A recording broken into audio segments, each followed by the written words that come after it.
with that business in particular, you just mentioned the defence one. I was reading an article on the weekend. There was some challenges with that in terms of some negative in terms of getting money from people for stuff like that. Well, we're still rising. There's nothing but challenges. It's a really successful business, except it's failing. So, which is pretty cool. Trying to understand that. I need more information to actually compute that.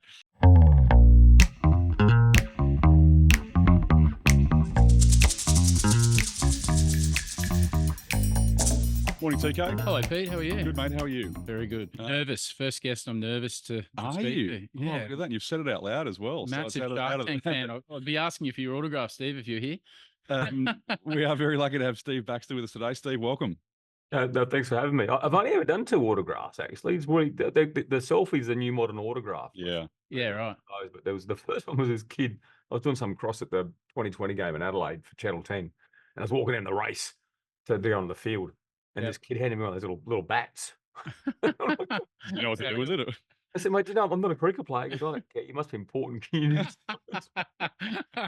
That kid's now opened 7 venues of his own and gone on to great things. So, mate, I love your story, the sort of the origin story, I suppose. You know, growing up in sort of northwestern Queensland, sort of middle of nowhere, right? Cloncurry is kind of one of those places that you're either going to Cloncurry or you're not. There's not a lot of in between. And then I suppose that you have to go through there to get to Camel Wheel. Oh, sorry, my apologies. Yeah. The bustling metropolis of Camel Wheels. And the Purple Pub at Normington. Oh gosh, there's certain things you can avoid. But I suppose, you know, you really sort of came on the radar for most normal, in inverted commas, people with Shark Tank. But there's a lot of stuff that I think is really, really important to sort of talk about before that. And I'm keen to sort of discuss the Shark Tank stuff, but there's a lot I think I personally find really interesting as to sort of your journey from Cloncurry to going to school in Rocky, dropping out of school at 15. Is that right? Yeah. Yeah. And then into the army, straight into the army? Yeah, straight into the army. What's worse than recruiting a 15-year-old? Yeah. Is it illegal now? Signing a 9-year contract when you're 15. Yeah. Seemed like a good idea at the time. Yeah. Your parents had to co-sign, so I can probably blame mum and dad as well, but probably no, it was all me. Were they happy to get rid of you? Is that part of it?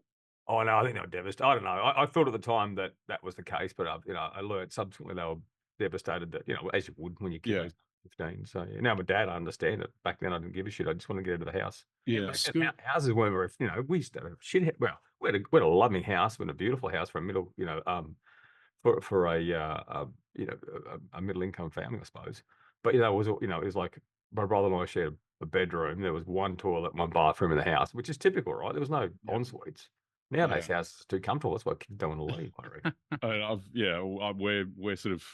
My son's 21, and my partner's daughter's 17, just turned 17, and we don't think she's ever going to leave, and that's okay. That's fine as well. Sorry, love you, Jaya. But I think just to sort of qualify that point, you didn't go into the army as an infantryman. You went in as an apprentice, right? Yeah, went in as an electronics apprentice. Okay. 1987, yeah. And was that always the plan? Like, or was it just presented itself and you jumped in? Oh, look, I was always keen to be in the military from probably an irrationally young age, to be honest. I must have read a book or something. I can't remember exactly why. And so I applied, and I did quite well up to year 10 in school. In year 11, I just fell off the cliff. I don't know, probably puberty went stupid. I just got in the fights and all that sort of crap, like probably the young fellas do. Yeah. And so I was lucky the army took me, because I'd actually applied all 3 services. I'm in Navy, Air Force. I didn't care who took me, to be quite blunt. Yeah, right. And the Air Force told me I didn't meet their education requirements. And I was one of the armament fitters, one of the guys who literally manhandles and a bomb onto the bottom of an aircraft. So all you need is sort of muscles, I think, personally. And the army took me as electronics technician. I thought, well, that's not a bad deal. Did you have any interest in electronics prior? Or I did, yeah. You tooling around with little kits and that kind of thing, or what were you doing before you got into the army? So it was tooling around, to be honest. I was fascinated. I remember I bought my first Dick Smith ever catalogue, and it was an electronics Bible. It was like the front half was the actual catalogue, and the back half was the intro to electronics, I suppose. And so I got a real fascination. So I did have a fascination for electronics, and I got to meet Dick Smith at an aviation conference about pre-COVID, so about 6-7 years ago. Yeah. And I've just got to thank him. That's a good investment. Even back then, $2 would have been like $10 now. Yeah. But the entry into trades, to get your trade certificate through the military is quite good, right? From what they kind of offer a pretty good pathway for kids that don't, if they're not fitting into school. I can speak freely about the kitchen side of it, the culinary side of it. We've employed several people who've gone through the ranks of the military cooking, and the training that that provides bloody good. Well, I'm glad it's improved. When I was in the cooks for shit house. I never said the food was good, but I said that the process was good. I think they have a very structured approach to training. Yep. They're an organisation that's built to mobilise, and in peacetime they're not. It's sort of somewhat boring, a little bit efficient. But when they need to mobilise, they're there to turn the handle and start pouring out the troops and the capability. Yep. So look, it was I spent 3 years in Albury-Wodonga. And over the first 2 years, we completed what they call an initial employment training, which is like your kapuka, I suppose, when you go do your basic training. But we do, I think, 5 weeks. We did 5 weeks initially, and then over the next 2 years, you do like a half a day here and a weekend there, and complete all the bits and pieces. And our trade was the one trade that did 3 years instead of 2, so we get to do some extra special stuff. So that was it was fun. The boys' own adventure. You got to shoot machine guns and throw grenades and carry on. It was a lot of fun. Sounds cool. Did you during that time? What was the plan? Was there a long-term goal at that point in time? So it was just survive. I don't have a plan. I didn't have a plan. I never planned till I had planned for my first business. To be honest, I can't recall that much. I mean, it was a peacetime army. It was quite a boring army. So I did 3 years in Wodonga, got posted to back to Brisbane. That's when I'll excuse me, up to Brisbane, where I met well, initially it was to Blimber, actually, which is over on the river there, which is now a really fancy housing estate. Great post, posting. I bet. And then went to Ogra for 2 years, and then to Adelaide, Adelaide itself for about 8 months, and then up to Woodside, up to the Air Defence Regiment in the hills for the remainder of my posting. It's a nice part of the world as well. Yeah, look, the unit up there was interesting. The unit up there. What's the audience for this podcast? You're fully open, mate. We've taken all the bars are off. There's no censorship. Go to town. There was an incident back then before I got there, it was described as a soldier was assaulted with a small good. Oh, jeez. If you recall that. Wow.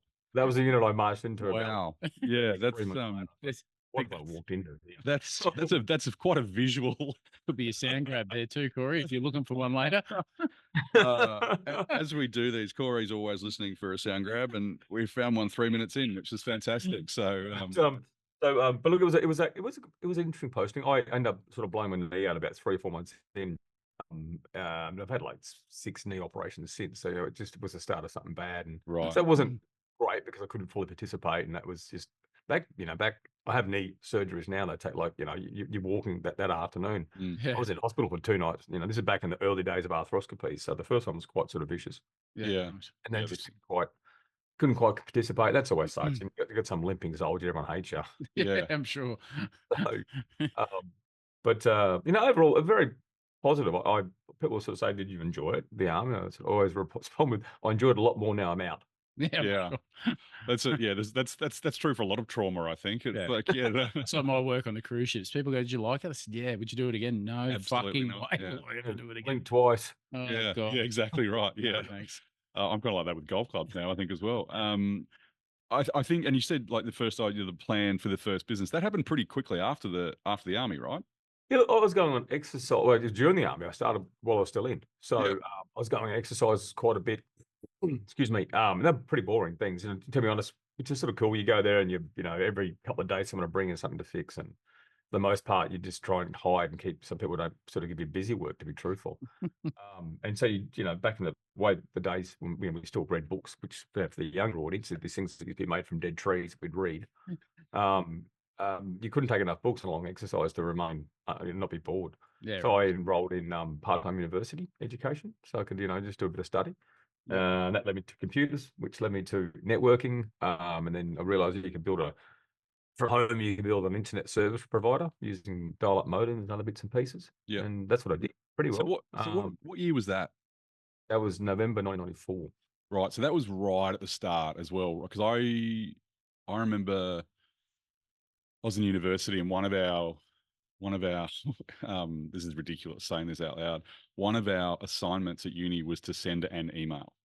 And it was like, it wasn't quite like the entire grade was based on that, but there was a portion of the grade was based on, it was emailing in your assignment was part of the assignment, because it was such a new thing, right? And back then it was hard. I mean, you had like the dial-ups sometimes rarely worked. You had like if you had a Windows computer, it was Trumpet Windsock, this horrible little package, which was made in Tasmania actually, but used globally. And right. it was tough. I mean, it wasn't easy. I mean, we had to write all of our own software. So when we were first starting that business, there was nothing that allowed you to run those businesses. We had to develop our own like accounting packages, CRMs, tech support, all the stuff you just get for like $25 a month now. Yeah. We had a staff of 6 full-time, 6 PEDs, probably about 4 FTEs. A lot of university students who came in part-time. Yeah. Who just wrote code for us to operate our business. So there was very little of it around. It got better as Windows 95 came out. In almost, I think it came out in 95. It came out like about October 95, Windows 95. It almost didn't make 95. And Windows 95 and a half. yeah, and it looks like, and they redefined a lot of things poorly, but I think it was good and got a lot easier for people to get on board. Technology got a little bit better. But I mean, we had that from November 94. We sold that.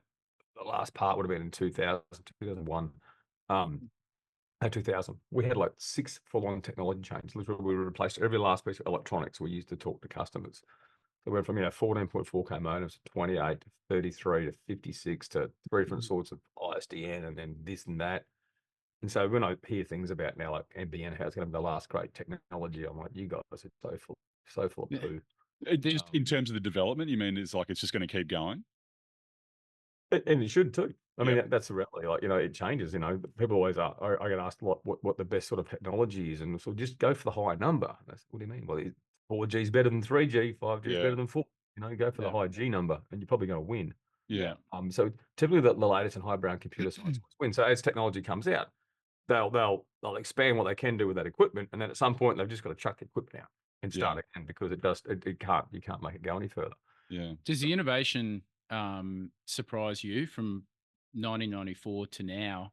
I know that it's when you talk in numbers, it seems like a long time, but in reality, it's not that long. But the innovation that's happened in that space is like fucking mind blowing, isn't it? Like, and that's before you start the AI conversation, which is we're right at the forefront right now, and I reckon that's just going to double down so fast. Yeah, and look, I think the innovation that excites me most, it used to be technical innovation, but that's always going to happen. That's driven by young people, to be honest, who can think a little more freely and they're less encumbered in their worldviews. But when I do sort of this talk about disruption and about how, and I've done that many times, I don't want to do it again. I just feel like I repeat myself. But it talks about how, if you're not, as a corporation or a business, if you're not disrupting yourself, someone's disrupting you. Yeah. So I started out by sort of highlighting. I can still recall the point I knew I was going to get in this business, and I knew I had a fair idea what was going to change. I knew that book selling would go online, for example. I knew that CD selling would go online, your music sales and things like that in general. A fair idea banking would. I did not pick that mattresses, shoes, dresses, Everything, funerals, for Christ's sake. Yep. So I think I got nothing wrong on that list, but geez, I left a lot out. But I've told this story to Corey this morning. I ordered something on Amazon at lunchtime on Saturday and got it at lunchtime on Sunday. Amazing. Like it's fucking like I sit back and I go, how the hell you can't even do a Coles online order and get it that fast? But you're in the boonies, the Sunshine Coast too, right? Yeah, it's crazy. Like it's hey. Hey, you worked for Amazon for a while too, didn't you? So no. Funnily enough, I worked for a place called Amazons in the early 90s, which was a water park in Jindalee where I grew up. But yeah, that was we had we had our twins born in San Diego like 7 years ago, I suppose, and 8 years next February. So I remember did forget stuff, and like we could get 4 Amazon orders a day. This stuff just kept to the house and turn. You'd order it in like 2 hours. The box would be at the door. I find that unbelievable. This is the thing. I actually don't understand the logistics side of it. My head kind of gets, but the human side of it, in terms of someone physically delivering it and the costs involved, it's like And particularly when it's low, like a lot of those things, they're small items with low revenue. Yeah. So the cost must be minuscule because the margins have to be super high to make that stuff work. Our fruit and veggie guy says to pull a 4-ton truck up at any restaurant and get out, every stop is $40. Yeah. That's what it physically costs him. And when I was selling wine, it was more. Like we had a value of, I think it was $120. So it was like you had to sell 3 times that to make it worthwhile. So if you didn't sell a box of wine when you got out, you're just going backwards. Yeah. So Well, I This makes remember me that. what's next.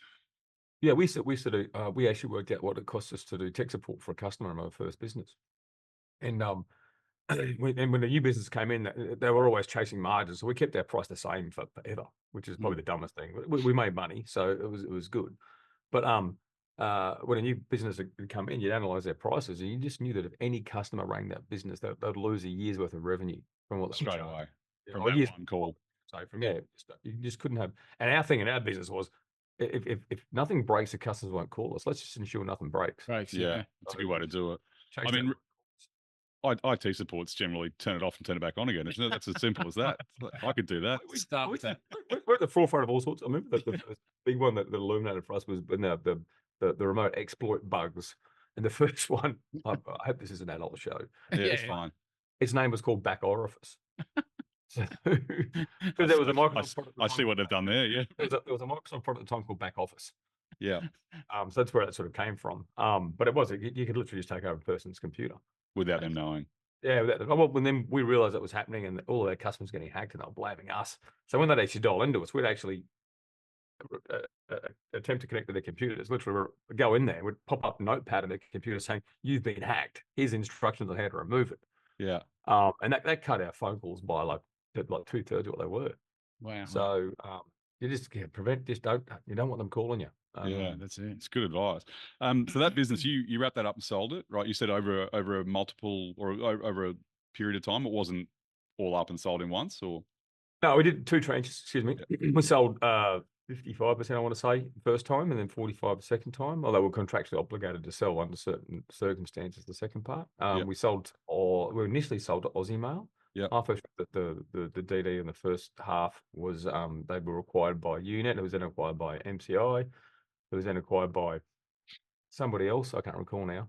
It's just it was that .com madness days. Literally during the whole process, they were just acquired and acquired and acquired. I just in my mind, it's like a little fish getting eaten by a bigger fish, getting eaten by a bigger fish. It's just like it just keeps going right until the biggest fish in the world buys it. Well, when we started to that point you had before, I mean, I worked out. I think we were about the 20th or 25th ISP in Australia at that point in time. When we sold, we sold our first tranche, we're number 12. There was 1,200 ISPs in Australia. Jesus.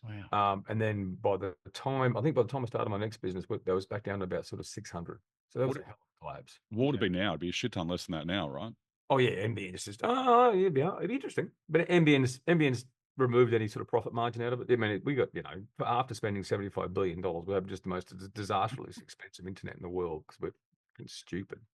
Yeah, I mean, I think the NBN question is probably something that's a rabbit hole for about 12 podcasts on its own. Is we got a small office in the new Maroochydore CBD, and the claim to fame in the Maroochydore CBD is it's got the underground submarine cable plugged into it, so it comes straight into the Maroochydore CBD. Yet when it rains on the Sunshine Coast, our internet shit in the CBD. It's like I'm better off going home and using Starlink. Like if it's pissing rain, ridiculous. I actually advised them when they did that, because we did some work. We built a submarine cable in my second business. And they said, we're going to bring the submarine cable in here. So that's really good, but it's basically going to be a concrete shithouse on the beach with a backup generator. Right. Perfect. Sounds great. You're going to be reticulated back down to Brisbane. I said, what do you mean? Well, that's just what every cable landing station is. This is how they are the world over. If you look at every other jurisdiction, this is what they are. Yeah. And then the fibre then logically terminates, physically, no, it doesn't physically, but logically terminates in the place with the nearest market concentration, and that will be Brisbane. That's where all the staff will be. Yeah. You'll have one guy who drove up from Brisbane, once every 2 months, and he'll refill he'll run the Jenny up for 3 hours, refill the petrol, check the oil, and then bugger off again. Yeah, it's not a bad gig actually. Yeah. the comments around the office when it's Amazon get their contract too. Yeah, exactly. Yeah, sure they did. We just shake our heads going submarine cables on today. So So the next one was the big boy, right? Is that or is it? That's probably more of a question. Like when you got like the next business, Pipe, was that the one where you were like, oh, here we go? Yeah, look, we did pretty well out of our first sale, and we also, however, when we did sell that, the most of the transaction occurred prior to the capital gains tax discount coming in. Removal, yeah. So we paid full freight. We paid like 47 cents the dollar on that. That was just Awesome. gutting, right? So good. Yeah, government. Yeah. Then came back to Brisbane from there. I met up with an old schoolmate from Rockhampton, and we started a business. I sort of consulted him for a while for free, just for shits and giggles. Then we ended up starting a business called Pipe Networks, which was about wholesale telecommunications, whereas my first business was more retail. Yeah. Yep. What drove you? What drove you there? I mean, why? What did you see where you're like, that's the next thing?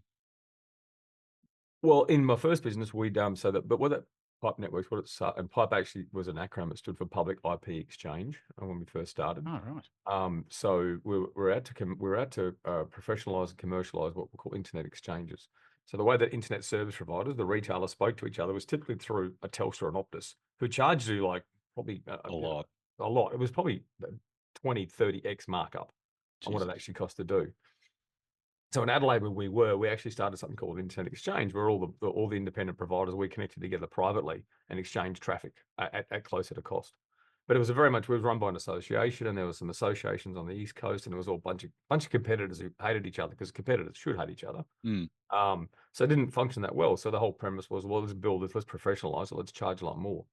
And so that's what we did there. And in order to do that, then we needed a little bit of data center space. So we started building some, well, back then, probably better describe them as computer rooms, to be honest. They were the size of conference rooms, but no one was doing it. So it was sort of a first.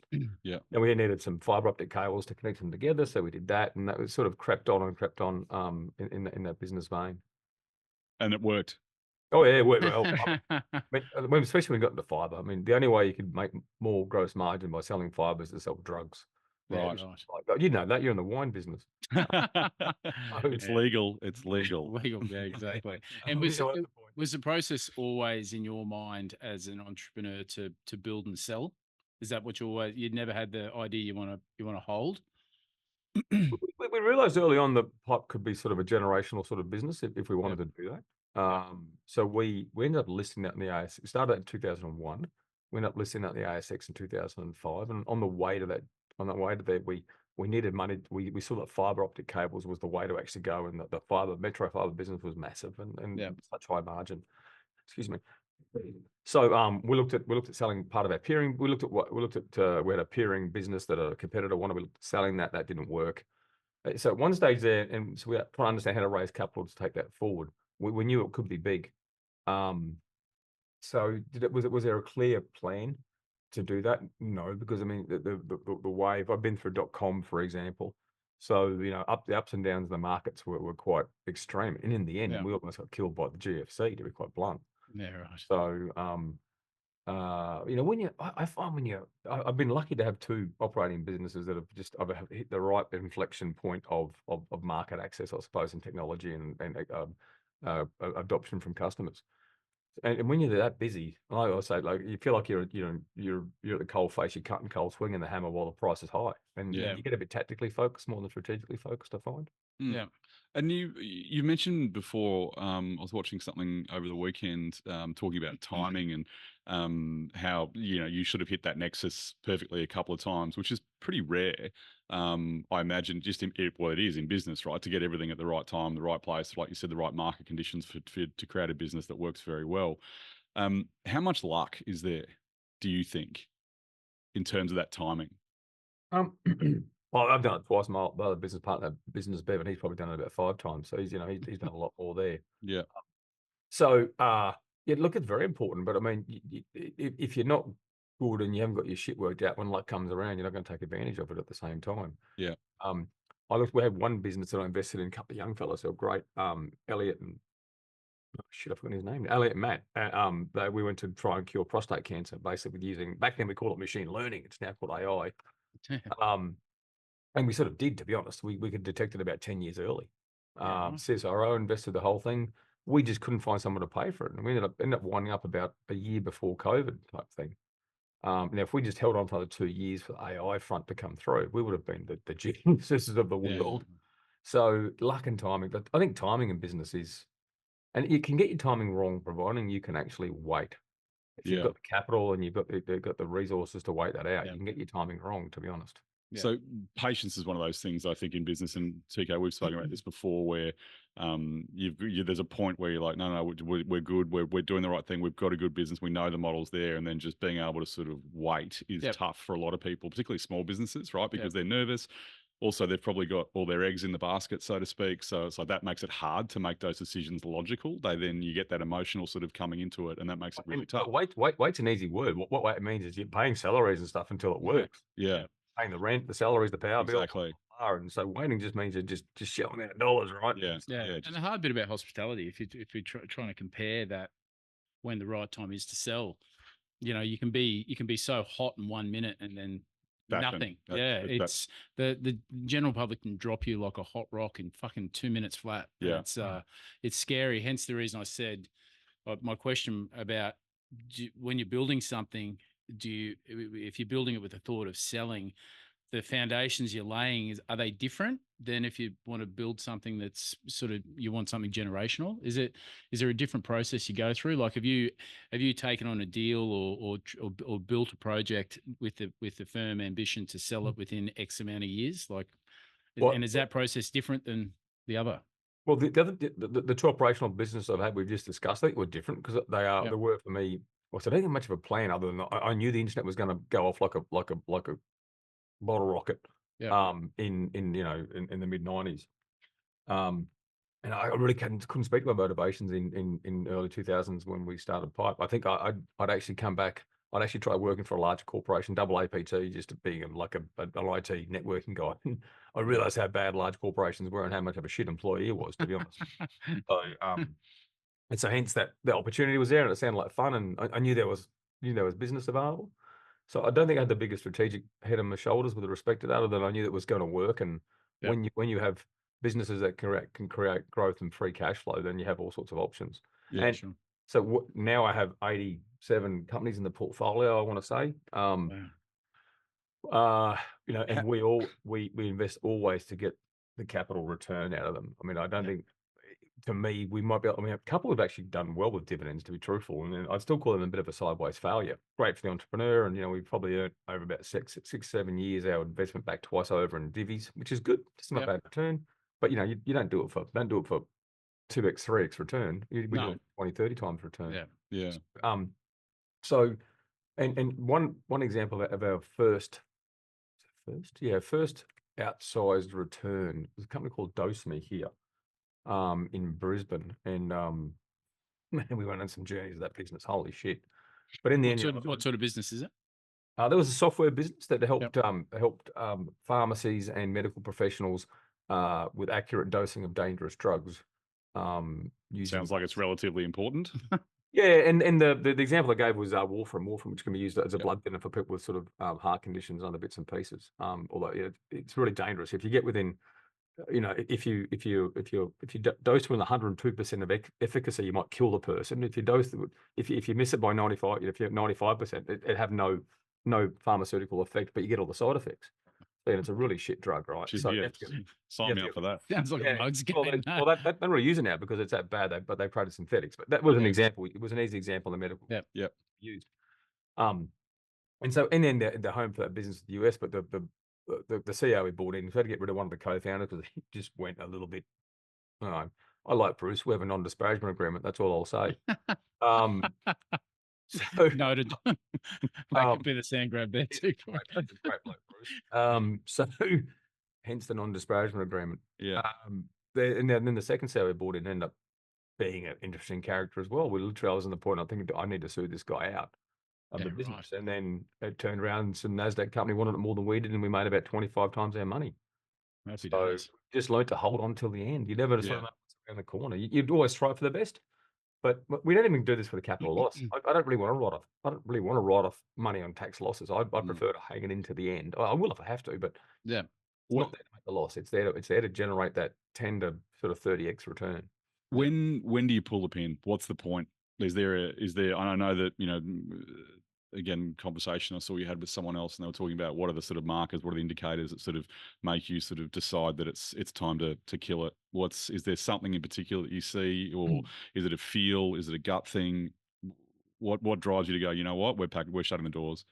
Well, so we're minority investors in businesses, right? It's very rarely we take a big stake in a business. So, we sit pretty far down. If we're double-digit percentages, it'd be a lot. Really? Yeah, right. So in that business we spoke about before, Dosing, I end up buying out my Bruce, the bloke I think is a good bloke. So we end up owning more of that than we should have, just through that corporate restructure. So when you get, I've seen a lot of businesses where most friendships don't survive a lot. Yeah, most friendships don't survive businesses, to be honest, when there's business partners involved. So that's pretty unfortunate. A lot of when the business is going bad and there's a lot of financial pressures, you see a lot of weird things. So you see a lot of relationships affected, and that's pretty bad at that point. And we start sort of having a chat to them, saying, "Hey, this is probably never going to work. We can give you some assistance to help wind this thing up." Because if it is going to go away, then we say, look, they've probably got no energy, no space, and no money to do it. So we'll go through the process to wind it up. You buy our shares back now for $1, and we'll do that. So we will take that capital loss in those circumstances. Yeah, help them sort of pay their creditors off, and do providing you can wrap these things up well. You've had a go.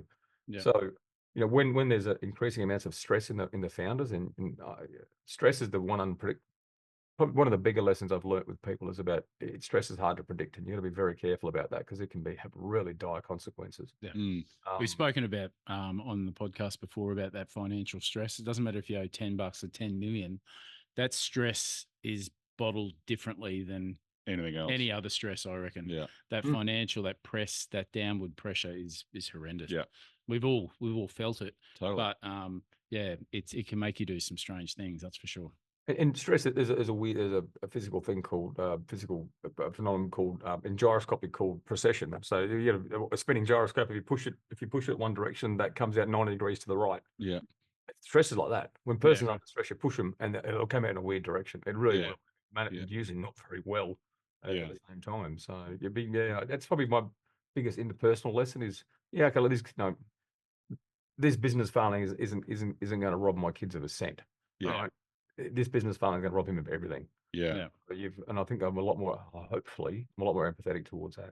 Yeah. And so those small percentages, regardless of the size, I suppose in terms of dollars, is that just a risk thing for you? Is it about minimizing risk to start with, or is it what's the It's a bit of that. So as well, I think we invest mostly in early stage, which that's a pretty loose definition. But it's a lot of times it's way before profit. That's for sure. So and we invest in teams we think are the best to do what they're doing. In at least in Australia, if not the world, we think we've found a really good team to attack the problem. We need to back them. So we can't. So if we want them to put in the hard yards and potentially encounter all that stress, we can't take 50-60% of the company. We've got to give them enough of a prize that they're going to want to fight for. Yeah. So I have a general rule that if in any one investment round the company is selling, where you need to retain the founders, if the company is selling more than 20%, then you have to really understand why. Now, not that you won't do it, but you want to probably overanalyze that, because if it's too investor friendly, then the founders will get disenfranchised. If it's too founder friendly, then if something happens later on and you need to reinvest, then the outcome for the founders with down rounds and ratchets is usually pretty punitive, to be honest. Yeah. So then you've broken it. You've broken the founders again. So And unless you want to run this thing, you've got to leave them with enough skin in the game. Yeah, sure. And do you go hunting for those deals now, or do you find them organically just coming to you now because of your profile? Well, I have two businesses in the investing space. I have the 1013 business, which is a tech investment syndicate based out of Brisbane, all over staff everywhere. We've got about 52 businesses around the world with $107 million under management. Wow. And there's a team of 9, including me. I'm the non-exec chairman, so I'm not just the old guy. They wheel it every now and again. Right. Got a couple of great young partners in that business. So that's got its own deal flow. We've got a good name. We've got like 7 businesses in Africa. We've probably got 40% are in Australia, 40% in the US, and the rest are sort of scattered around the world. And they're mainly in the tech space, or you'll have a look at anything? Mainly in tech, tech leveraged. So, using technology to improve outcomes in certain areas. We like e-commerce. We like, entrepreneurial enablement. So we have businesses we have e-commerce businesses in Africa. We have a chunk of a funeral service, online selling of cremations in the US. Business called After. That's a cracking business. So what is it? It's called After. They do cut price funerals online. All cheap and cheerful. Death and taxes, mate. Fuck.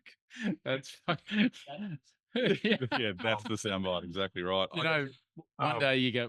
Most days you wake up and you go, I've fucking seen and heard it all, and then somebody says that, and you go, "Fuck no, I'm far from that." Sorry, I just need to wrap my head around it. Can you explain that business in a little bit more detail? So it's an online cremation service or funeral? Well, you don't mail your body and they burn them online. Well, that's what I'm thinking. I'm like, well, they send you like an Amazon bag, you just pump someone back into it. So.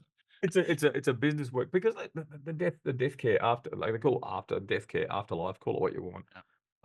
Is the people are exceptionally, loved ones are extraordinarily vulnerable at that point in time. Yeah, sure. Ripped off like wouldn't believe. Yeah. So the founder there, Wes, he had a great idea to essentially let's do Walmart style selling of funerals, I suppose, like cheap, cheerful. Cremations for the most part. Tested it in Utah. Tested cremations in Utah, and Mormons don't cremate. Yeah, I was about to say, I feel like there's an error here. His business went bunter, went really well. So, really? Yeah, Americans have nothing else. They're very value centric. I won't call them cheap. Call them value centric. Suddenly they don't give a fuck. Value centric. I'm going to use that a shit ton more. What's this wine like? It's value centric. Yeah. Fuck. That's what it's. $2 chucks value centric. There you go. Yeah, exactly. Yeah, that's exactly right. Well, it's recession proof, isn't it? The death, taxes, and births. Yeah. Like it's one of those things. We have financial services businesses in Australia providing advice. Not advice. Sorry, not allowed to do that. They provide get rich slow. It's called. So these guys have a system of tools and services that allow that people to take a more measured, less bubbly, frenetic approach to their long-term wealth building. Love that business. That's really, really good. Yeah. We were one of the bigger positions is in business called, you probably know these ones, Mr. Yum, now called Me and You. Yeah. Yep. We use it. Yep. Contributing to your children's education, your school fees. That's it. That's a good platform. It's been really good for us. I've got 3 kids actually. I put every deal I go into, I put $5,000 in every deal on each of the kids' names actually. Oh, good on you. So hopefully they work out all right. Another reason for them to hate me in later life, I suppose. That's as TK saying, people coming to you. How often do you get stopped in the street, and the someone just saying, "Hey, I've got an idea," or the elevator pitch, literally in an elevator? Does that happen much? Or it used to happen more, but never used to happen as much as I thought it would, to be honest. And in controlled circumstances, I've had people who I'll be at I'll do some charity dinner or something. People will buy things at seats at the table to do that. So they more sit down and do that. If anyone does that in the street, I just, before they even open their mouth, I want to pitch you something. I just say, you should do it. I haven't even told you what it is yet. I go, well, I'm probably not your customer, so why are you telling me? The only person who gets a say in this business is the person who sticks their hand in their pocket, pulls out that wallet and buys it. Yeah. So I'm a bit like General Haig, throwing people over the top willy-nilly to get machine gunned, right? Yeah. I will encourage, I'd say that. My predisposition is you start a business. You find out by doing. You just, okay. The collateral here might be you go bankrupt. Yeah. Not a bad country to go bankrupt in. You'll get through it, right? So, but you don't want to be 65 years old sitting at your home and in your single bed seat or whatever it might be, saying I could have been, should have been one day. Yeah. Get out there and give it a crack. Just give it a crack. I think that's great advice for anything, really. Yeah, I agree. I hate people who say I was gonna do this or I was gonna do that. I'm like, never ever be a gunner. Just have a go. Yeah. Yeah. Shark Tank. Let's talk about that just for a second. So 2014, how the hell did that come about? Did someone approach you, producers, someone? Yeah, I'd approached, I had a interesting engagement with politicians up here, and I pulled in a meeting with a very generous meeting with Campbell Newman when he was Premier. Talk about stuff in the startup space. I'd started a co-working space here in Brisbane. That's River City Labs, or River City Labs, yeah. And they just had, I think it was just in power for probably 6 months. It wasn't long in power when I had this meeting. I went to this meeting. It was and there was this professor of entrepreneurship, I think it was from QUT, in the room. And literally I spent the first 25 minutes defending my track record about what the hell I did. And then I worked out afterwards that this Muppet basically had been an academic his entire life. Right. And I thought, and I had a low opinion of academics before that. It was lower after. But I thought, well, I can't ever afford to blow that opportunity again. So I bought a PR firm on board. I thought, just wanted to get 5 thought pieces in the mainstream press every month. That was their goal. So it could be like a decent website or radio news, whatever it might be, on entrepreneurship, privacy labs, anything around what we're doing in Brisbane, essentially. Yeah. And they bought me the Shark Tank opportunity. And I'd actually seen Shark Tank in the US. I didn't like the format. I was a huge fan of Dragon's Den out of the UK. Yeah, Dragon's Den's great. Yeah, when I went to look at that first season of Shark Tank in the US, I went to look, and it was a horrible format. They were angry and shouting. Really aggressive, right? Yeah. And so I said, no, I don't want to do that. And I said, oh, look, take another look. It's now season 3. Mark Cuban's involved. And it's a bit more, they've doled it down a bit, which they had. Yeah. Oh, well, if it's going to be more like that, then, I'll give it a crack. And then did my audition. I thought it was an interview. Apparently the camera's involved in the audition. And I bought a new aircraft. But one of these first world problems, right? I bought a new aircraft. It wasn't new, but it was new for me. I bought a new aircraft, and I was doing some training out at Archerfield. So I said, look, you have to come out because I've got this pilot coming up to do the training from South Australia. Only day I've got this day, just bring the cameras out. Oh, that'd be a good backdrop. No worries, that's cool, whatever. And the guy got there and started the aircraft engine in the wrong order. And if you start a turbine incorrectly, you'll set it on fire. And it turns out he set it on fire. Tell me the cameras were going. No, not with the cameras, before the cameras got there. And so I am just like it's $1 million worth of donk for Christ. And in the end, because he had the license, or he had the training ready, the insurance covered most of it. So I actually got out, but I think it's $1 million for a frigging engine. I'm just like, I was staring at the camera like I wanted to eat the camera. And I didn't get it. And I thought, well, I'm not surprised. I gave myself a low chance of getting it. I talked too fast. I slurred my words. I thought, I'm not the best speaker. And they came back and said, oh, look, we're after 5 sharks, and you got the 6th best shark. I thought it was a shit answer. Why would you tell you that? No, you tell the fucking. Yeah, I'm calling bullshit on that. Right. But for next time, try harder. Yeah. Yeah. And then a few weeks later, I was on a plane to Sydney, and I got to Melbourne. I got a phone call, and they said, "Well, do you want to be on Shark Tank?" And I'm like, that started like 2 or 3 weeks, and it was on Tuesday morning. They said, "No, Thursday." So Perfect. flew back. They took me to Bondi Junction, bought me a set of RM boots. First time I ever worn them. I quite like them. And woke up the next morning in a TV studio, and some chick walked in with a pram with 2 dogs in it, and pictures for $600 grand. I remember talking to Janine Ellis, going like, I feel like I'm on camera. Yeah, so that's not real. This is, you guys are taking the piss. Surely. Yeah. So. Yeah, that's funny. And then at some point in time, you came across our little mate Hep, who, well, so that was a few seasons in, right? At least season 3, if not 4. Yeah. And you guys, I mean, he speaks extremely highly of you. We obviously had him on one of our first few episodes, and we're massive fans of your mates in general, and it's he's obviously been instrumental in getting you here today. How's it been watching someone like that go through that whole process where it didn't work out for them on TV, but then coming out the other side, he's turned, those guys have put that into a pretty special business. Oh, they've built something amazing up there. It's great. One thing we'll say that at least when I was on Shark Tank, I did the first 4 seasons. If you bought beer and he goes lick it up, you always got a good TV show. Let me tell you. And in the end, I mean, there was no deal there, but Glenn dragged me into gladly dragged me into a mentoring relationship with your Mates crew, which is great, right? So, so we did a couple of sessions up there, and I've been up there a couple of times since, I want to say. Yeah. My God, it's growing. So it's a beast. And it is actually, it's just lovely to see people succeed. I often, my job as an investor is to say no, right? And you've got to change my mind. I start with a default no, right? Yeah. But always when I finish with the no, I hope like hell I'm wrong. I shouldn't say that. Sometimes you have absolutely criminals picture and you just hope they go away. Yeah. That's rare. It's like less than 1% of the time that happens. For the most part, you're like, really, I like, I'm not going to invest in this. It's not my thing. I don't quite believe in the market, but fuck, if you're going to spend all this effort and energy, I do hope you succeed, right? So of course. You're wrong. So seeing when people succeed, he's got that big bloody warehouse up there now, and he's got the big catch bar and stuff. I mean, and everywhere I go now, I see the stuff on tap or in the cans. So they're doing a good job. Yeah. I think that's sorry. The thing, what you're saying before about when people pitch you, like I find it amazing on Shark Tank in particular when some people come on board and they pitch you about they want you to buy X amount of their business or invest X amount into the business, and they have no idea how they got to that multiplier.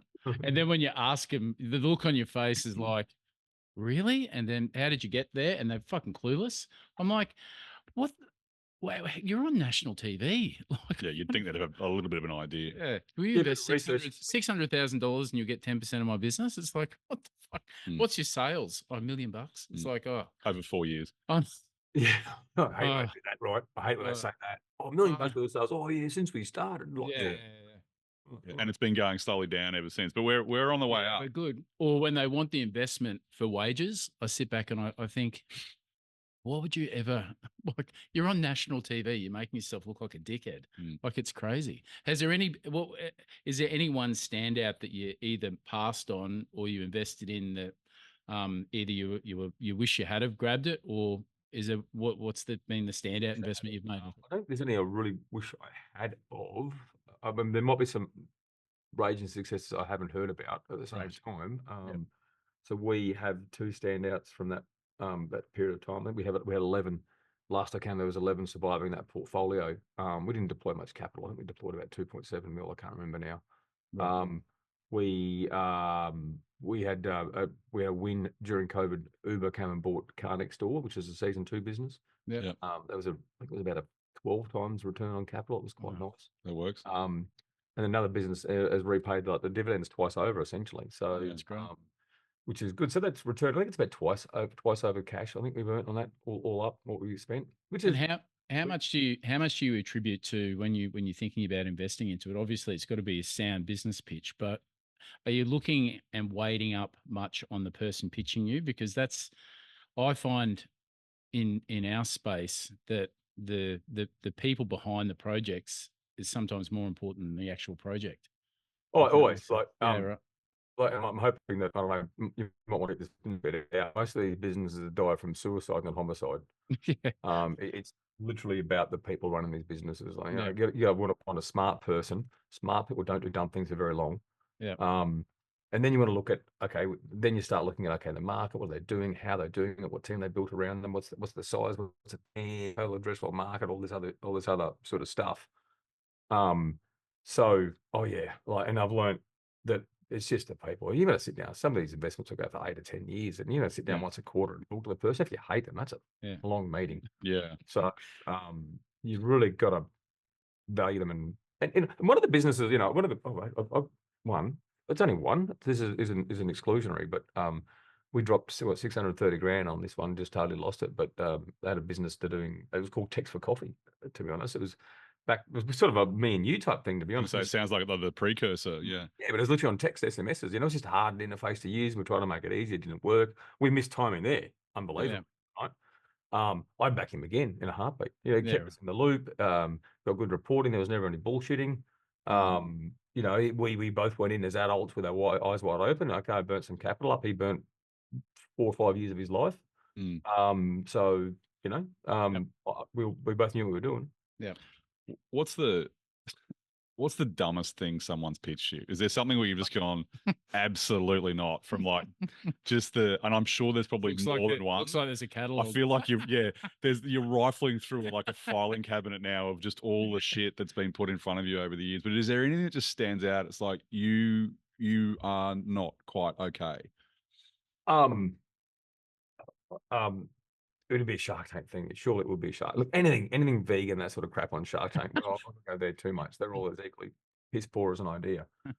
There was right. There was one. I can't remember if this made TV or not. But there was this lady, and she was from. I'll make this up, from some other town. She's from Western Australia. She wasn't. So it's from Western Australia, and she had this invention about how to in the top of a wheelie bin. You get your wheelie bin's too full, and you got to get there and stand on it, squash it down, so you put more stuff in. Well, she made this mold up in the top of the wheelie bin, so you can do that without sort of falling off the top of the wheelie bin. She's like a cute gadget. Okay, whatever. This is more just an incredible story rather than the dumbest thing. Now think about it. But anyway, the picture's going nowhere. It's a bit of a nothing picture. There's a few zingers in there that I thought would sound pretty good on air. But And she goes, "Oh, I was supposed to have been here last year, but we had a bit of a family issue." So, someone said, "That's disappointing. What happened?" "Oh, I had a friend who was murdered." I'm like, "The fuck?" Guess what? Jesus. Guess what happened to the body? In a bin. In a wheelie fucking bin. Oh God. It's like, and I'm like, Jesus. and I'm like Christ. looking there, look around for the security guard on set, going, "What the fuck Yeah, is that?" no, hit the button, get me out of here. I don't get made. I think I think it made as one of these sort of background pictures. Didn't make it on air, so you sort of. Yeah, that makes sense. But Yeah, it's kind of not my space. I'm out. Yes. hell. Oh my God. So, but otherwise, it's hard to say what doesn't work though. I mean, you just see some of the dumbest things. Problems that aren't problems. Yeah. Which is why when people come and pitch me and say, do it in a responsible way. Test it in the cheapest, easiest way you possibly can. Is this a thing? Does this appeal to more than just first movers, for example? Mm. Yeah. You can answer that fast because you can get that wrong over many years. So, there's lots of things I wouldn't ever do. I mean, the big craze now, have you seen the kids with their Crocs? They put those stupid little ornaments. Gibbets. They're called gibbets. Gibbets, mate. Come on, jump on. Fidget spinners. I mean, fuck what fidget spinners is all right, So, I'm not one to opine on fashion trends for young people, and old people Yeah. never should, to be honest. So, it's hard to sort of say that uniformly fucking bad, that's for sure. Yeah. What about hospitality, mate? Nothing in the hospitality game ever? That's a question. No, we've got a business. I didn't invest in that one. I've got a business. Sophie Spritz. I've got a bit of F&B, or one F&B, I suppose, food and beverage. Sophie Spritz. Yep. In our 10-13 portfolio, we've got heaps normal. I didn't invest in that one because after Sophie Spritz, I had enough of food and beverage. one and done. The mugs game.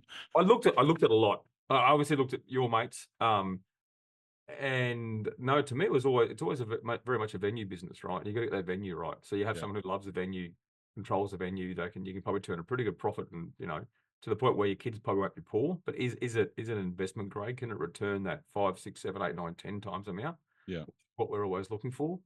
So it's not a scalable business, and for me, scale is. I like technology because with scale, what you get is, at some point when you put a dollar's worth of revenue in, you need 1 cent to support that. Yeah. And that's when you hit that scale point. So when your revenue rapidly departs your expense line, on the P&L, that's the sort of businesses we look for. And for the most part, hospitality is hard to do that, right? Really it is. definitely is. It's like you've seen that firsthand, the bottle shop, right? Yeah, absolutely. You work your ass off at 20 grand a week in turnover, but when you hit 40 grand a week, nothing else changes. No, just exactly. The profitability just goes through the roof. Yeah. So it can be tough to scale, that's for sure. Absolutely. And then, replicating it and franchising and all that kind of stuff, that's a whole other world. I mean, you've had an experience with that worked out pretty well. I think that there's so many variables, and hospitality. And like you said before, with fashion, it is fashion as well. That's always a challenge. But I think most people, when you're looking at single figure margin businesses, there has to be a reason why you're doing that. Like you said, if there isn't that kind of 10x return, then there's got to be passion. And you see it in owner operated businesses that can just make a decent living and they're going to be okay. But it's that next step, and how do you do that? And we are so reliant on other people in this game, and that's the challenge. Is when you have, and you've had that you've got managers in each venue. It's like you've got to get them invested somehow, whether it's physically invested or whether they just buy in. But more often than not, that skin in the game works, right? It works. It creates a different set of problems as well, as like you're dealing with somebody then who is managing the business, got skin in the game. So their opinion is weighted even harder. Yeah. So. And they're generally going to, push a little bit harder, and because they know for them there's a long-term, plus or potential plus more than anything else. Exactly. So that's the whole thing about we take small percentages, right? We incentivize, we deal them into the equation with equity. So if you keep going, you own, we invest all this money, but you guys end of the show, even after on the entire investment journey, we're one business where Christ, they've raised, what would it be, like 400 million US or something? Jesus Christ, it's a lot of money. Yeah. Jesus. And founders now probably collectively own still probably maybe 25%. That ain't bad for a business that's got no profit. That's solid. So everyone just knows you've got to keep those guys around. Yeah. They're running the joint, right? So How are you going for time 7? I know that you got a busy day, right? No, so I've got another hour or so, mate. So probably how much time have you got? We call it a half hour, that'd be good though. But yeah. No more then. What's that? We can call it later than half an hour. That'd be good. Go 10 minutes. Definitely, no problems at all. 10 more questions. Mate, one of the things I wanted to ask you about was that being around that sort of that startup culture, particularly in tech and just startup culture in general. And one of the things that I've sort of seen and historically is this growth at all costs mentality. And some people, it's like, it's just, we've got to grow, we've got to grow, we've got to grow, regardless of the business. And it doesn't always work. What are your thoughts on that as a sort of just a business concept of just get everything big and then the idea being able to sell it on? Well, it depends on the market you're in. So so we are definitely grow at all costs. And when we invest in a business, we don't expect to see the money left in the bank. We expect you to run it so hard at that wall, you either burst through, or you hit it and you die. So when you take on when you take on an investor, you have to understand their motivations. And there's reasonable questions to ask an investor, like what sort of return are you after? Yep. And when? And when, yeah, and if you're a smart person, you can back calculate that to understand what growth you've got to be at. Yeah. And if you like that, then I think you have to think long and hard about that capital you're taking on board. Are they the right person to get involved? And Well, is this the right type of capital to get on board, even, if you know what I mean? So there are people out there who fund most things, but you just got to come to how much you have to sell and what's going to cost you. Yeah. So we are about lots and lots of growth, which is harder now. So venture's been on strike for the last 2.5 years, to be honest. It's been pretty bleak, to be truthful. Really? Oh yeah, fucking nuclear winter is a better description.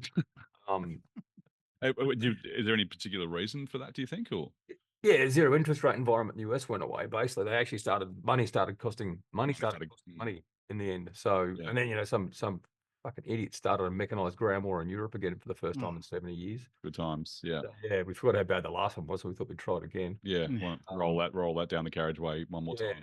So there's a lot of, and I don't think that's so the investing environment, and like so much money in 21 got kicked out the door. One of the businesses we had did close $140 million US round in like 10 days, for Christ's sakes. And it went fast. It was profligate, just the amount of capital flowing in, and now everyone's waiting for that to come home. It's like, okay, we've deployed this capital. Yeah. We need to wait for some returns before we do it again. Yeah. So we just, they finished the punch bowl a while ago, but the hangover's still there, basically. Yeah. So there's that waiting game, like we said earlier. It's just like, now it's like, is it going to come, or are we moving on? What's next, sort of thing. So yeah. Of those 87 businesses, I think you said, 87 companies, how, on a day-to-day basis, how involved are you? Well, very little. So we're very depends. So we're minor shareholders, as we've already mentioned. And there's a real sort of the bottom third have lost and given up and don't want your help.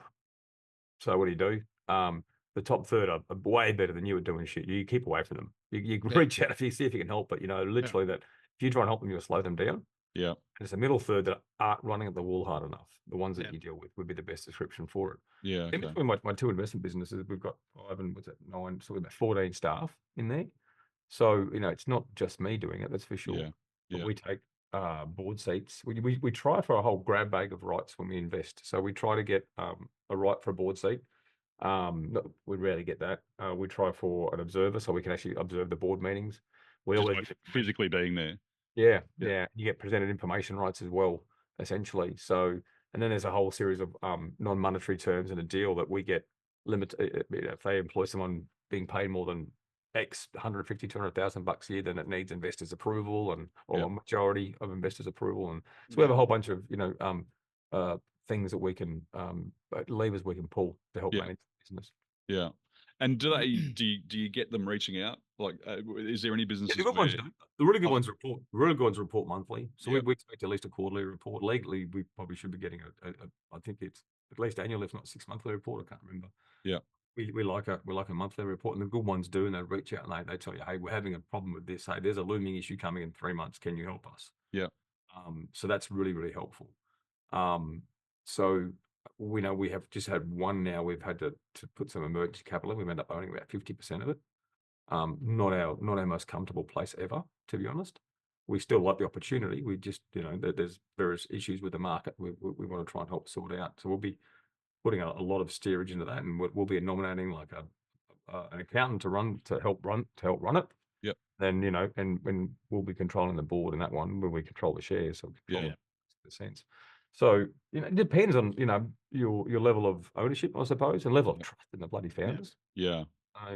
And those reports, are you just looking at straight pure P&Ls, or is it P&L with some commentary and some other bits and pieces to sort of explain everything? It's rarely P&L. It's usually like, startups have the most shitty metric. I like to have a big smile on my face. Yeah, exactly. Yeah.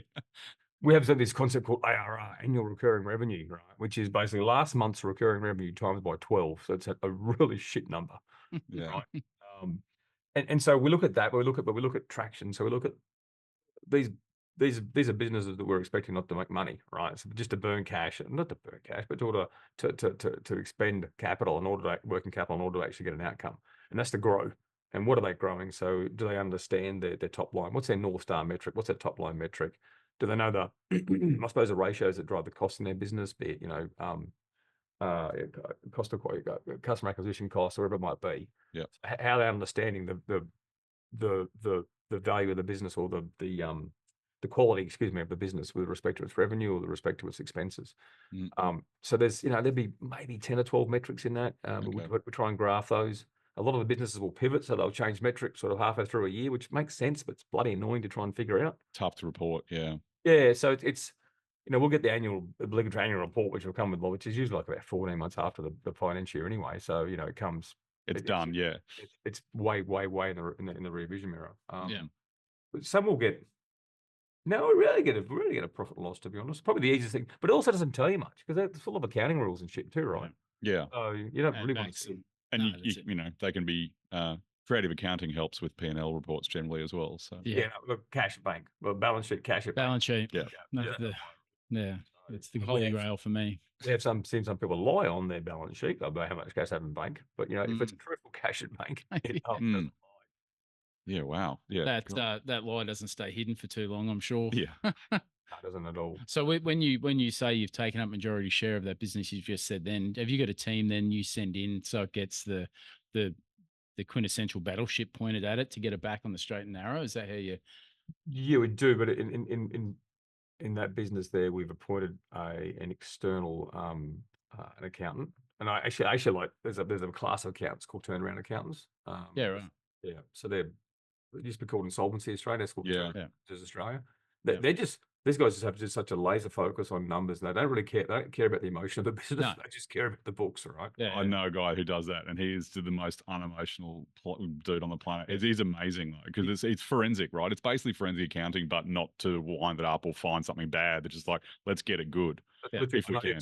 I know excited about this customer, but it's shit revenue. Stop it, type thing. Exactly. Yeah. So I've got a mate who I went to school with who's an accountant for Worrells, and it's like the most miserable job you'll ever have in your life. It's like that's one company you don't want to be sitting across the table from. You don't want the media mentioning your name in Worrells. Exactly.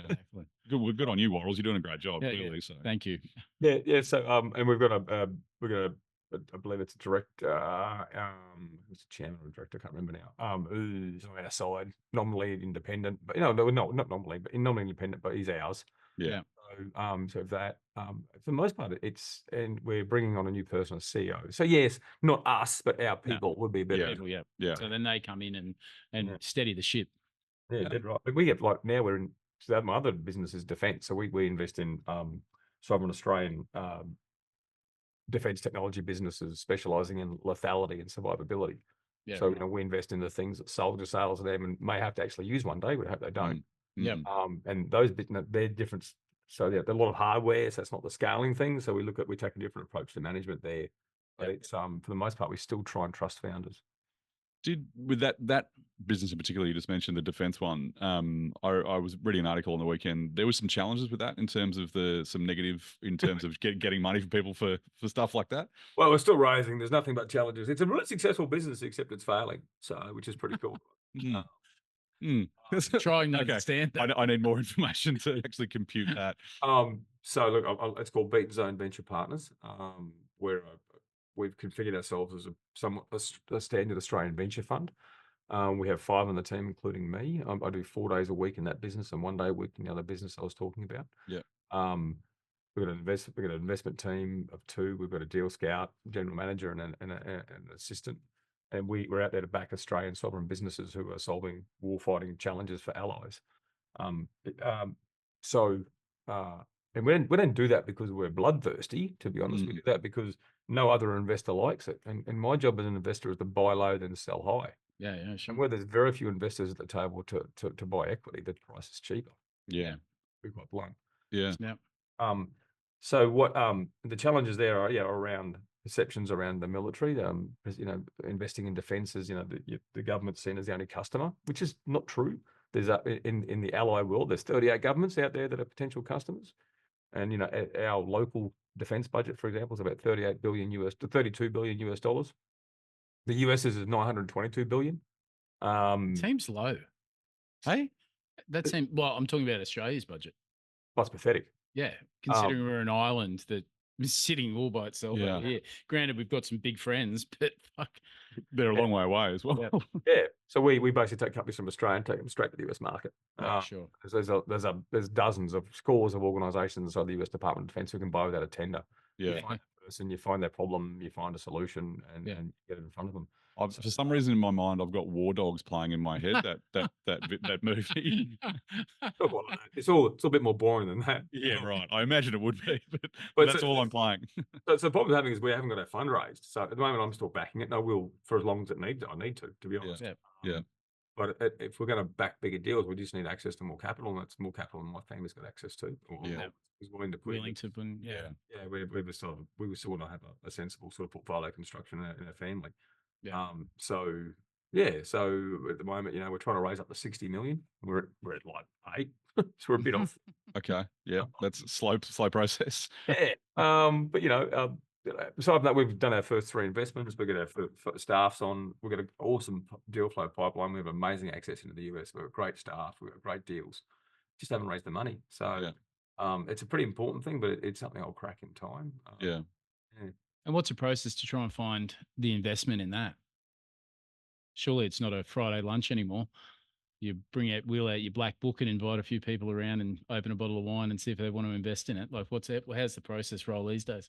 Yeah, look. So what we're doing there is because of the issues in the defence space around ESG, or at least perceptions of ESG, and ESG is just this dreadful societal pox that shouldn't exist, but it is what it is. A lot of the institutional money, so super funds, pension funds, anyone with a green or environmental mandate doesn't want to touch defence. Yeah, sure. I think defence of the realm is a societal good personally, but that's another story. So that excludes probably 75% of the money in Australia. Yeah, right. Which is really tough. And we're not limited to Australian, but we don't want to take what the Americans deem adversarial capital. So providing you keep it to roughly the allied world, we can sort of take investors out of that. So it is finding people who have less issues around defence. Mining and resource sector tends to have less issues around defence. Farmers are actually pretty, somewhat practical people as well. They're probably all for it. Yeah. Yeah. So we go looking for high net worth individuals, people who understand that literally we are, the Western world's we're up for a route 10 years. Yeah. Xi Jinping is talking about openly militarily taking Taiwan by 2027. It's terrifying what's happening in the north there. Oh, yeah, dreadful. South China Sea, East China Sea, what they're doing to the Philippines and Japan and others. And we can sit back and say, well, we shouldn't do anything about it. Righto, okay. We're going to have a choice soon. Yeah, how's that go for Neville Chamberlain? I look at, I've got 3 young kids. I've got a pair of 7s and an 11. And, if they want to wear a uniform, that's all well and good. If they have to, then I've probably contributed to the screw up, to be quite honest. Yeah. True. Yeah, it's a good point. One of the things we do every week is my partner, Jen, who has nothing to do with the industry at all in any way, shape or time, or anything to do with business really for that matter. She's a social worker, but she comes up with some questions. And so it's called the question from Jen. So her question to you this week is, would you ever actually swim with a shark? No. Well, I have accidentally. I have. Not on purpose. No, well, it wasn't a big shark, but I go fishing. I love fishing. Go fish off the Swains, and we used to. I would often see like 20 to 40 sharks in probably 35 meters of water. We put GoPros overboard when we fish, so you can get a clearer image. And at night we download the images and go, holy shit! If I fell in that water, I'd look like an octopus. I'd squirt camouflage out my bum and try and hide behind that. But and I go up the Gulf of Carpentaria and there's sharks up there. That's where I fell in. It was only a little one. Jesus Christ! No, thank you. There was no beer involved, Your Honour. No. Again, No. no is the answer there. I think it's a pretty good answer. I just spent some time up in the Tiwi Islands. If you're a fisherman, you got to get up there. It's Yeah, I've heard that. nice. Our pilot, we took the plane up in Nepal. He did one trip. After he dropped us off, he went up the Tiwis, Darwin to Tiwi for a few days doing some runs for some oil company, and he just came back and told us about it. We thought, oh, that's pretty cool. But with the island we go to, it's like the land that OH&S forgot. It's just fucking beautiful. Haggerstone's another good one up there. Yeah, up in no, Queensland. Haggerstone as well. Yeah, Got to do it. yeah, got to do that one. I did. I used to. It was our 10th year this year. We've been going up to 10. I've done like 14 trips in 10. A few years. I went and did a couple because I just wanted to go back. So I just played up for a few days and just hung out and went fishing. Nice. Hadn't done the Swains for a while. The Swains was always good, but it's beautiful. 7 days offshore though. It's a long way. Got to really enjoy fishing for that one. And the company, you got to really enjoy the people you're with. We had Heidi Walker from Walker's Seafood, Australia's biggest tuna exporter, on a couple of weeks ago, and she talks about her boats that go out like they're out for months, like 3 months at a time. Like, it's crazy how far out they go. They're basically in New Zealand half the time. It's amazing. It's like, I don't want to go on that. Yeah, I'm out. I was doing a reality TV show up in the Gulf. They have 2 prawn seasons up there every year. The Gulf, the Tiger and the King, I think. I want to say Banana and the King. I don't know. 2 sorts of prawns. Anyway, and I was up there one year. My bloody plane broke down. I went to take off again and shagged the battery. And so, but the prawn fleet was over in the mainland. They were fishing, and there was like 7 aircraft that supported them almost exactly the same as mine. So I brought one of the mechanics over, checked the plane out, and then got talking about just what happens in these prawn fleets. And these prawn seasons, and it's like Deadliest Catch. Yeah. God, how good is this? Yeah. Oh yeah, I'd watch it. I just don't want to be anywhere near it. Yeah. So I rang up the director of Shark Tank season 1 bloke I'm good mates with, and said, "How do I make a TV show?" In the fleeting 2 hours a day, you get mobile phone coverage up there. Now they got Starlink, it's okay, but and in the end, we didn't do it because COVID got in the way and just got too hard. But would have been mad, all these guys flying around on planes and chasing. Chasing prawns. Yeah, good. There's a number of puns that would come up real quick with the prawn situation as well. There's a business just at the wharf here where we record called Prawn Star, which I think is just one of the better names. Well, we're going to call it one Gulf Prawn Stars. There we go. To the point where like someone in the TV industry was going to do the dirty. I mean, actually steal a little weight. All I wanted was a credit, for Christ's sake. Yeah. All I wanted was a credit. Just to produce a credit so you can get on IMDb. And so I just went online and I registered every last domain name. I'm notorious for doing that when I'm on the piss. I was going to say, I've got a few that just need to be burned. You get the reminder and be like, absolutely not. Fucking crazy domains. It's like, what? Okay, that's right. I did that on Fraser Island. Yeah. At 3 o'clock in the morning, I thought it was a good idea to register something stupid. But I watched that Jordan Peterson at all? Yeah. I watched one of his speeches once where he talked about roving bands of tyrannical plumbers, which I thought was just the best. So I registered rovingbandsoftyrannicalplumbers.com. So if you want to be that, probably the dumbest one I've got now. When you've got a stupid one, you put it in and then it comes up. Someone's already got it. Yeah. Oh my God. I had one in and around. I had a fish and chip restaurant years ago, and I did that, got on the piss, registered everything. And then I had a guy get in contact with me saying, "Oh, you've got this domain registered. Would you be interested in selling it?" And I sold it for $20 more than what I brought it for. Yeah. It was like the biggest fucking win. That's for me. a win, yeah. Well, when we started piping out, typical startups, so we had no money, and Bevan had gone and registered back on the .biz. I think it was .biz domains came out. He registered every Australian town .biz. Yeah. Right. And so we had a nasty phone call from Diageo, don't we? They say, "Give me Bundaberg.biz." We're like, "Yes, we do." Well, that's our trademark. No, Bundaberg Rum's your trademark. Yeah. Bundaberg, the town, happens to be a place in Queensland. Going, F yourself. Yeah. At the end, we swapped. I can't remember what it was. We ended up, they wouldn't pay us money, but they give us product. I was going to say, I'm guessing it's a shit ton of rum as well. We had no idea what Diageo, so we knew it was Bundaberg rum, but they did Johnny as well. They did Guinness. They're one of the biggest, I think. I reckon they would have delivered us a pallet and a half of booze in their room. Fucking win. Jesus. We'd won big time, that's for sure. I'm going straight home and probably missed that boat. It was about timing, wasn't it? Oh, mate. All right. That's a great chat. Yeah. Thank you so much, mate. We could probably speak for really, 10 hours. Yeah. I think I love hearing about some of the stuff you've done. I mean, it's really good for people to sort of hear that kind of thing. What we don't want to hear them to hear is that they shouldn't be investing in hospitality. You definitely should. It's amazing. Get on board. But yeah, I think it's I just love that, seeing where you came from those Cloncurry days into the Yeah. army, and actually, where you're at now, mate. You should be very proud of what you've achieved. And I think one of the big things that, speaking to people that know you, is that support that you give people is second to none. And I would think that gives you a bit of a buzz helping people out. And thanks for coming on and having a chat with us today as well. Oh, thanks for your kind words, mate. You guys are legends. You make money out of hospitality. I've got no idea. It depends on what week it is, Steve. I'll send you my balance sheet and you can give me some advice. Sending the P&L are way better. So They send me the ARR. Yeah. There we go. 12 times 0 is 0. Thanks, Steve. Thanks again, mate. Cheers. Take it easy. See you. Thank you.